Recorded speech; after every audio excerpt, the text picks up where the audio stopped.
And when you find yourself in that position where everything is dark and everything is hopeless, that's actually one of the most powerful places you can find yourself.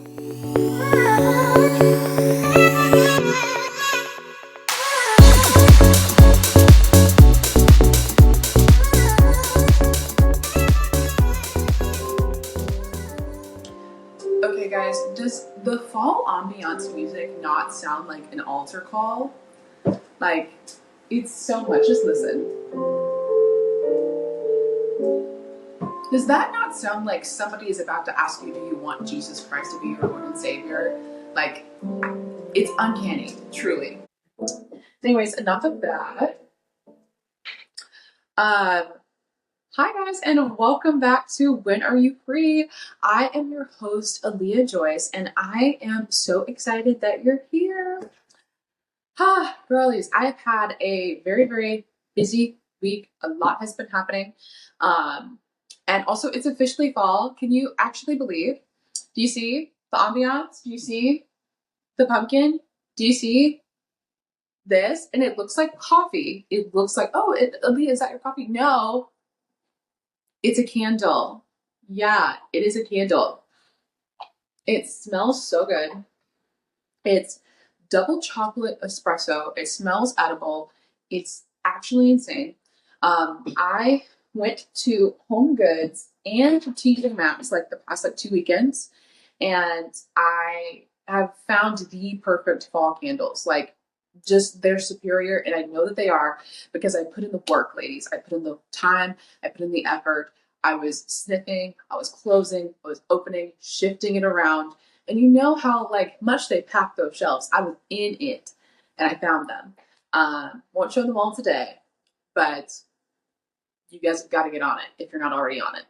But so much has been happening this week. So again, like it's officially fall, and so it's been very rainy recently. It's also been so foggy outside.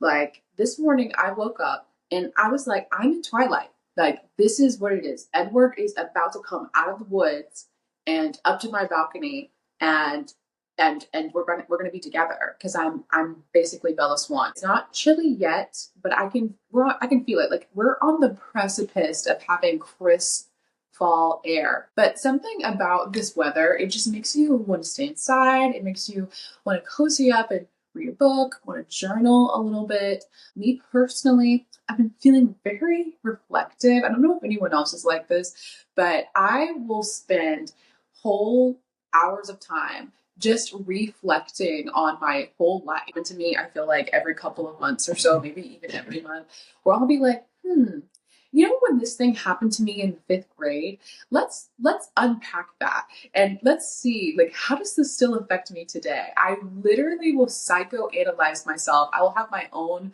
therapy sessions and just walk myself through it. So this past week, I feel like I've had a lot of conversations with myself. Like, look at these like really great highlights that I've had in my life, but then also some really low points that I've had as well. I've been really reflecting on a lot of those low points and just thinking about how I've grown from those. Also, like how have I, kind of climbed myself out of, some bad cycles that I've found myself in over the years. And I was like, this would be the perfect topic to talk about today.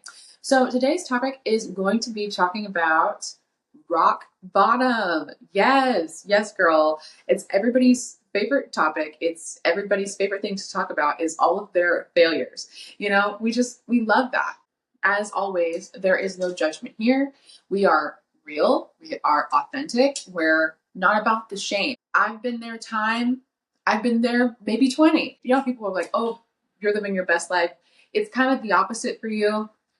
Girl, bear. Come here. We're going to walk through it today. Yet another episode for the messy girlies. So before we get into all of the advice, the tips, the tricks, which honestly I only have one today, but I feel like it's really good. But before we get into all of that, let's kind of just define our terms for a second, because I feel like rock bottom could mean a lot of different things for different people. And so I'll tell you a little bit of kind of how I see it, how I've seen it a little bit in other people's lives. We're going to talk about how we can kind of climb ourselves out of whatever hole we might have dug ourselves, or maybe life kind of dug it for us. And we're going to figure out how we can get out of that. So for me personally, when I think of rock bottom, for me, it's kind of a little bit of a depressive type state. So if you're a girl who suffers with depression, same. And I think for me, it's more just like I will wake up in the morning and it's like, dang, not this again. Like every day you wake up, it's just like I don't want to do this. And basic tasks like doing your dishes, the laundry, going to work, even meeting up with friends feels so cumbersome and like you just don't want to do it. And so you almost just don't even want to live life a little bit because you're just not in it. You're not there. For others, it could be just a series of bad decisions where you are in bad relationships. Now, these can be romantic, they can also be platonic, where we have, the toxic boyfriend, the toxic situationship. We're not going to touch that. Blessings to you, girl. We've got a lot to comb through. But sometimes you just have friends around you, maybe even family members that really don't have your best interest at heart, super negative, and maybe it kind of makes you that way, or they just encourage you to make bad decisions. It could also just be you making bad financial decisions. Maybe you're spending more money than you have. Maybe you're going out too much. Maybe you're drinking too much. And you're like, ugh, I'm getting a little messy. My life is not together. And it's just this one thing after the other that you just keep doing wrong. You're like, that doesn't describe me at all. Right now, I just feel like I'm at rock bottom because I'm not in touch with myself. I don't really know who I am anymore because I just broke up with my long-term boyfriend, or my best friend just betrayed me. And so you feel a little bit of a loss of identity because part of it was kind of found in that person. And any of those don't describe you at all. And you're just like, I just feel really stuck in life, where life itself feels like a sweater that you have outgrown and it's just two sizes too small. It's because you're stuck doing the same old things, the same old people, and routines, and it's just driving you up the wall. Maybe none of those work for you and you have your own situation going on, or maybe it's a little bit of all of it. Either way, it's really hard when you find yourself just completely unhappy with your life and the state of things, because you look at every single aspect of it and you know that it could be so much better, but you aren't doing things to actively change it. And I think what differentiates you being at rock bottom versus just life happening to you is when you are stuck there. It's not just days, it's not just weeks, months are passing, years are passing, and you find yourself stuck in these same scenarios. That's more like rock bottom.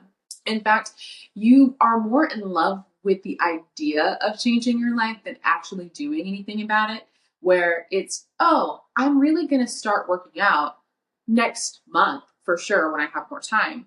I am going to break up with that guy, but I really need a date for this wedding. So I'm just going to deal with it, even though I'm not happy in this relationship.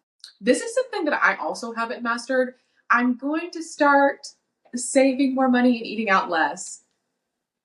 It's quiet. It's quiet in the club right now. It's quiet in the club. That's a current issue. That's on me, guys. That's on me. But either way, whatever it is on your one day I'm gonna do this list, it sucks. Like either way, it sucks. Just because you see all that your life could be and then you're not doing it. So it just feels like a bunch of wasted potential and what ifs. I follow this YouTuber named Ruslan Katie, and he's actually the person who inspired me to make this video. I actually saw a video of his years ago talking about this exact scenario where you find yourself at rock bottom, stuck in cycles. And I related to it so much at that point in my life when I watched it. And what was so encouraging about it was he said that when you find yourself in that position where everything is dark and everything is hopeless, that's actually one of the most powerful places you can find yourself. And I know that this sounds counterintuitive. It sounds like That's not true. Like, girl, my life is in shambles. Like, how is that good for me? And the way that he described it is that when you are in that dark place, that place is so uncomfortable and it agitates you so much that you feel like you have no other choice but to change it. It's like the pressure of it all becomes too much that it causes you to take action.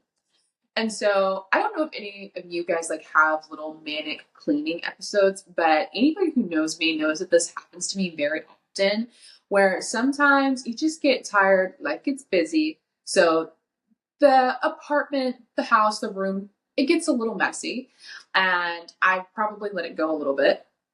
But randomly at like of 10, 11 o'clock at night, I'm like, no, my whole life is going to change right now. And I'm just scrubbing every single surface inside. I'm vacuuming. I am like throwing away trash. There's just something in my brain that switches. And it's almost like I cannot take this anymore. If I live like this for one more second, I'm going to actually spontaneously combust. So everything must be clean and it has to be clean now. And I don't care if it takes till 1 o'clock in the morning, it's going to get done because I genuinely will not survive one more second in that state. So it's like that, but for your whole life. Another story that I remember to this day about the power of deep discomfort and how it pushes you is a story from grad school that I still remember. So in graduate school, we had this class that one of my favorite professors ever taught. He was actually the head of our accounting department, Dr. Houston. If you ever listen to anything that I ever do, I don't know how you would end up on this side of the internet, but I literally love you so much. He is the best ever. And his class was so fun.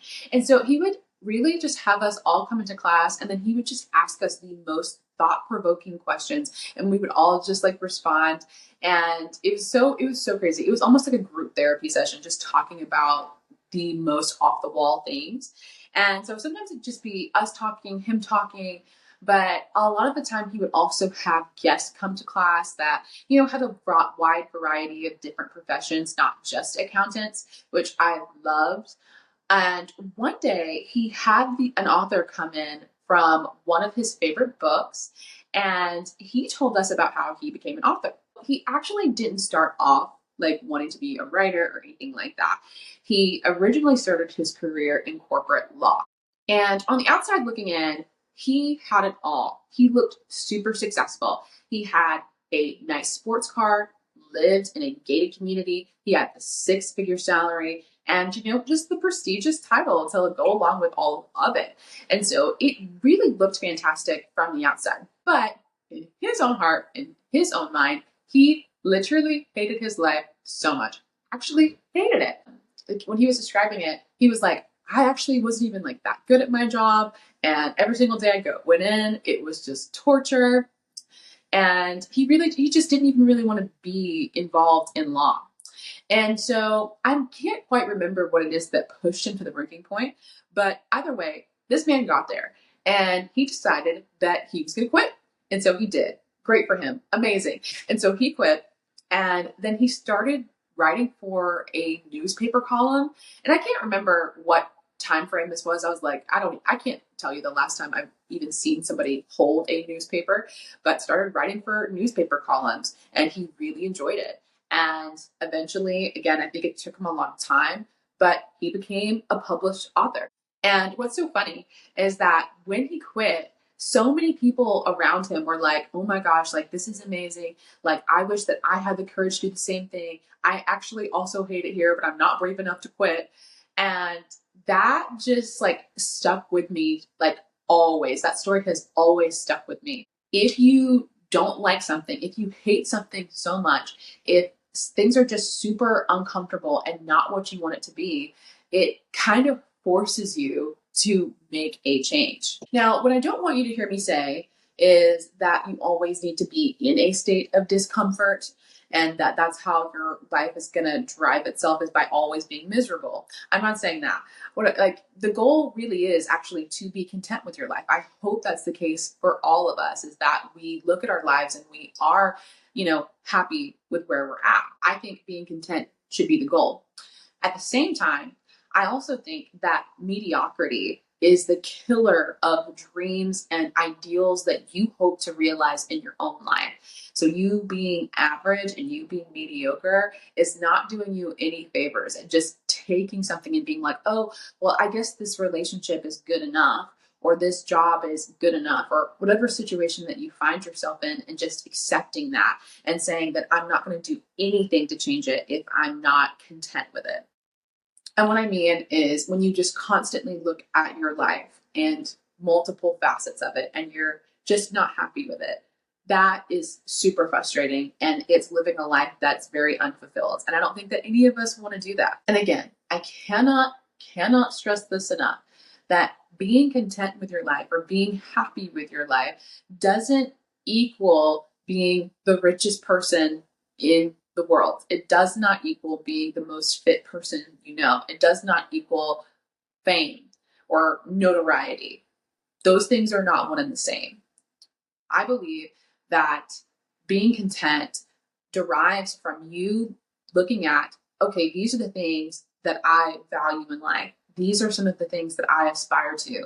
And they're not necessarily materialistic. I feel like they're more internal. And thinking about those and seeing, okay, when I look at my life, how well does my life reflect the things that I say that I value?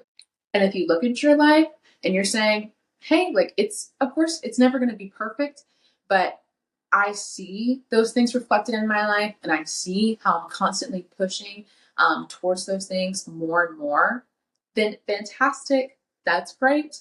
But if you're looking at the state of things and it's not really matching up, that's okay. But we need to see, what things do we need to add to our lives to get there, and what things do we need to take out to also get there, because it requires both. And I feel like the latter is probably the hardest part of changing your life into something that you want.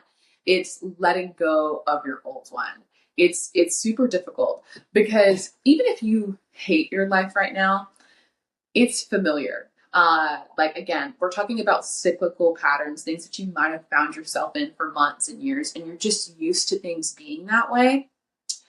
And even though they might suck, they're comfortable for you, because it's whatever you're used to. It's like the way that you have been making, decisions, the people that you have been hanging out with, the, like, if it's the job, the place that you've been working, it's what you're used to. And so you are so comfortable in there, even though it's dark, even though it's a little depressing, even though it makes you sad. You're like, oh, like, but I know what to expect waking up every day. It's hard to let that go for something that you don't know what's on the other side of it. And I know that it's hard. I know that it's hard to put down the old and pick up the new. But I want to encourage you that if you start doing that, you're going to be so much healthier, and you're going to be so much happier for it, because you're going to stop doing things that don't align with who you are and who you want to be. And to give you a little bit of encouragement, I'll tell you one of the ones that I did away with. And so my biggest thing was doom scrolling and binge watching television. Those were two of my biggest vices for years.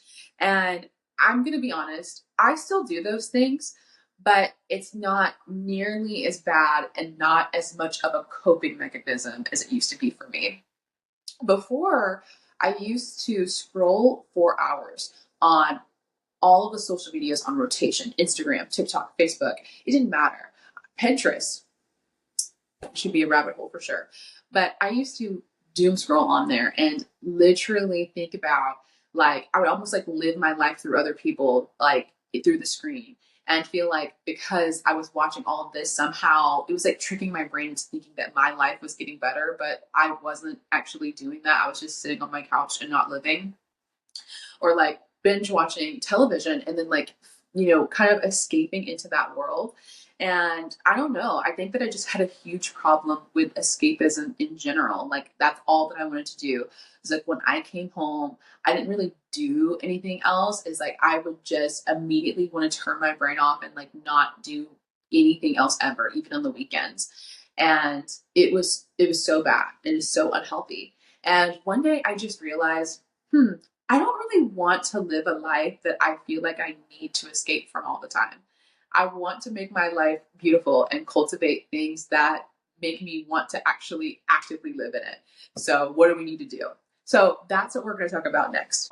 Because I know all of this advice, it can seem like very lofty, it can seem very not concrete. So, I'm going to give you a little homework, I'm going to give you a little task to do that's going to help make this a little bit more real for you and applicable. So, this is actually an exercise that my therapist from years ago, Jason, if you ever see this, babes, you saved my life. But yeah, my therapist from a few years ago actually suggested that I do this, and it helped me so much revolutionize the way that I think.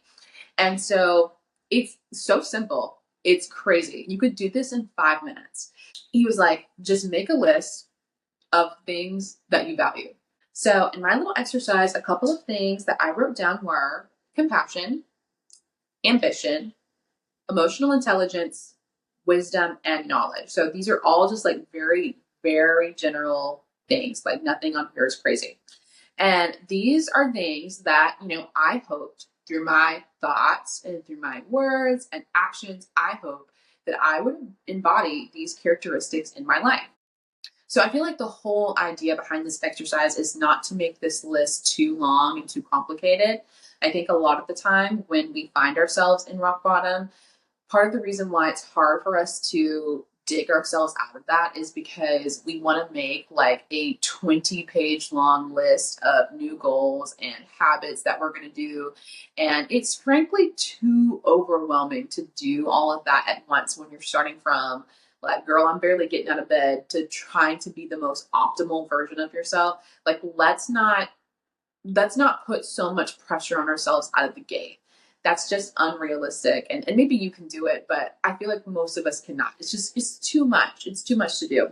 So instead, for like part two of this, because you make your list and you have it, of like these are things that I do value in life. Very simple words. Could just be three things, could be two. It doesn't matter. It's your thing. It's what you want to work on. So you take those things and you add like a little addendum to it. Literally just not multiple bullets, just one little dash to the side. And it's just one thing that you're going to do in your life that is going to help you embody that. So again, I'll give you a little example from me. So for compassion, I said that I wanted to work on actually listening to people in conversations instead of focusing on what I'm going to say next.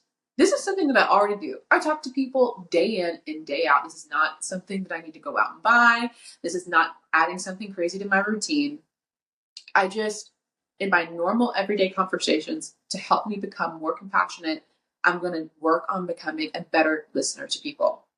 The second thing I said was ambition. And I was like, just do one thing a week that helps me reach a bigger goal. So I think for me, like one of the biggest things is like, oh, I want to be healthier. And I literally, and this one thing without fail is that I do like one active thing a week, like literally one workout. I'm not saying that I have to be in the gym like 7 days a week or anything like that, and that I have to hit 7 hit workouts. I've actually been going through a different array of workouts. I feel like in the past like year and a half, just trying to figure out what works for me, what doesn't. Sometimes I switch it up, but I've been trying a lot of new things. But every week I do something active, even if it's just like going outside and going for a walk. I will do that, or just doing some stretches inside the house, nothing crazy. And then for wisdom and knowledge, I said once a week that I would like read the Bible or read a book that isn't like just like a fun book, or just like listening to a podcast. So literally just one. I don't, you know what I'm saying? I don't have to do all things all the time and like overwhelm myself. It's all about just slowly getting yourself out of that place and just realizing like, oh, like these are the things that I want to strive towards. And this is how I'm going to start changing my mindset of like, oh, this is not who I am anymore.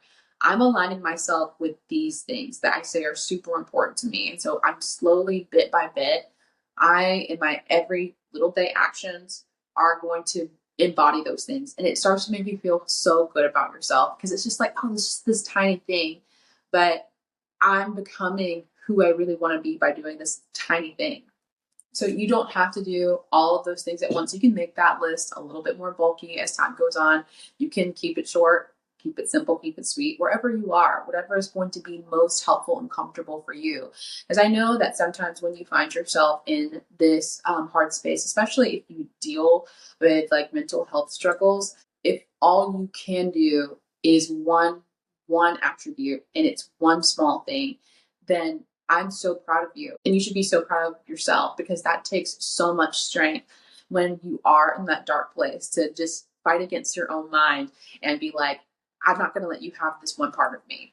And again, you're going to see you start small and then eventually you're going to build more resilience and you're going to be able to add on to those things and the goals can get bigger. And eventually, just slowly but surely, you're going to see that your life is starting to look how you would hoped it to, how you've envisioned in your mind. And other people have said this before, but it's totally true. Life isn't about all of these big moments and these like big triumphs that a lot of people see, that things that are Instagram worthy or that you brag about at the Thanksgiving dinner table. It's not about those things. It's all about these small decisions. That's actually who you are. That actually makes up who you are on the inside, not these big things that everyone sees. So I hope that gives you some encouragement. It's like, oh, by doing this one little small thing, I am becoming more compassionate, or I'm becoming more of a hard worker. I'm becoming someone I'm actually proud of. And that's great. So do some soul searching, make that list for yourself. Again, you can write it down, you can put it in your mirror, you can just keep it in your head, keep it on your phone, whatever it is that you need to do, even if it's just one word. And I believe that that is so important just because if you are in that space right now, if you are in a really dark place or you feel like you're in rock bottom, really unhappy with your life, in order to climb out of that and to have something else new for yourself, you need to know where you're going. You need to know, where do I want my life to head? If it's not here, So that is all I have for you guys today. I hope this was a really sweet episode, or maybe it's just that ambiance. But guys, this was super fun. This was great. I love you all, and I hope that you have an amazing week. We will see you next time on When Are You Free? Bye. I'm done. That's